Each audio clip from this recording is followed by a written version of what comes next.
Some rap albums are just so fire it's insane, but some are also so water that it's disappointing. Today I'm going to cover 10 rap albums that disappointed us. Welcome back to Stunlight Media. Let's get into the video. Number 10, The Game, LAX, 2008. For a while in the mid-2000s, Game was the West Coast's only major star. If that wasn't enough pressure to have leading up to this third solo album, LAX, Game was coming off two very well-received albums, 2005's The Documentary and 2006's Doctor's Advocate, and a string of high-profile beefs with everyone from G-Unit to Rockefeller.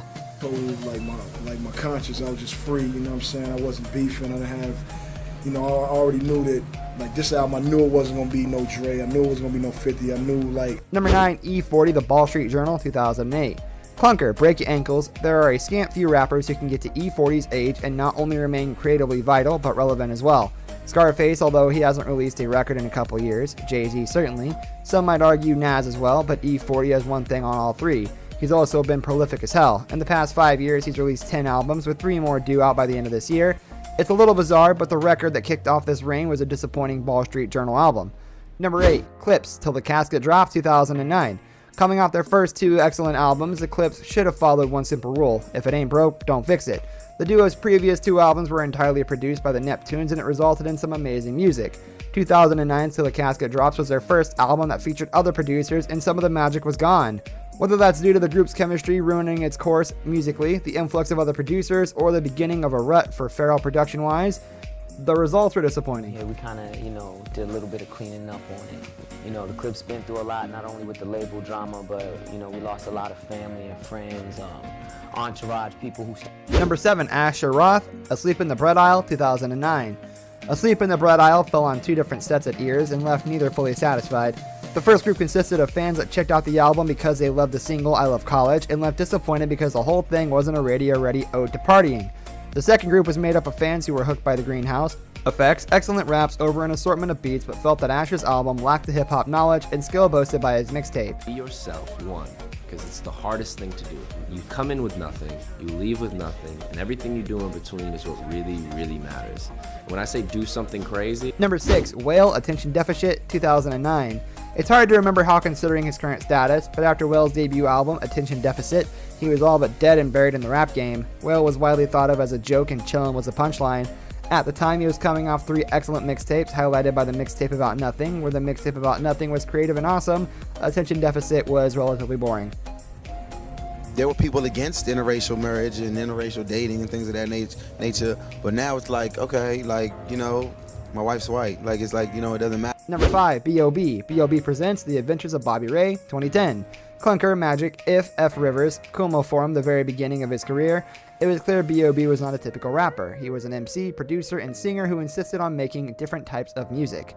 Leading up to his debut album, B.O.B. released a string of mixtapes, nearly B.O.B. vs. Bobby Ray, May 25th and Cloud 9, that featured with him rapping his ass off, like songs like The Biz, Gladiators, and I'm That Nigga. With T.I., when the album finally dropped, fans didn't get that much rapping and instead got a whole lot of pop crossover singles. Usually fans would be quick to criticize an album like that as a sellout, but with B.O.B. that's most likely the music he wanted to make all along. Number 4, Gucci Mane, The Appeal, Georgia's Most Wanted, 2010. From 2007's Back to the Trap House through 2009's The State vs. Radric Davis, Gucci built a phenomenal grassroots buzz. He seemed at the verge of crossing over. A few poor decisions were made, both on the part of his label and on his own. But when he emerged for his next album, 2010's The Appeal, Georgia's Most Wanted, the public seemed ready to give him another chance. He had a huge budget. What could go wrong? Number 3, Lupe Fiasco, Lasers, 2011. Lasers was put in an incredibly tough position before fans had even heard a single song. It came out surrounded by controversy. The always combative Lupe Fiasco had officially gone to war with his label, Atlantic Records, who he claimed had possessed the album for more than a year but refused to put it out. On top of that, Food and Liquor and The Cool set the bar unbelievably high for Lupe's third effort. Number 2, Wiz Khalifa, Rolling Papers, 2011. By the time Rolling Papers was released in 2011, Wiz was riding high off of 2 albums and a bevy of mixtapes highlighted by the mixtape classic Kush and Orange Juice.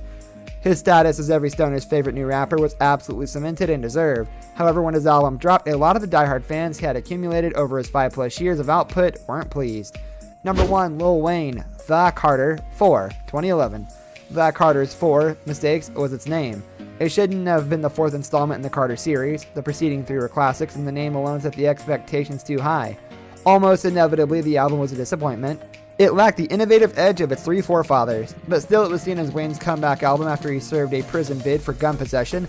Plus, after dropping a misguided rock album, Rebirth, it was seen as a return to form for New Orleans rapper. Yet on the album itself, Wayne wasn't doing anything new, and he wasn't doing what he had always done as well as before. This brings us to the end of our video. I hope you enjoyed it. Hit like if you did, and don't forget to subscribe to our channel so you don't miss out on any of our videos in the future. Also, watch the 2 videos that are on your screen because I'm sure you'll love them. With that, I'll see you in the next video. Goodbye.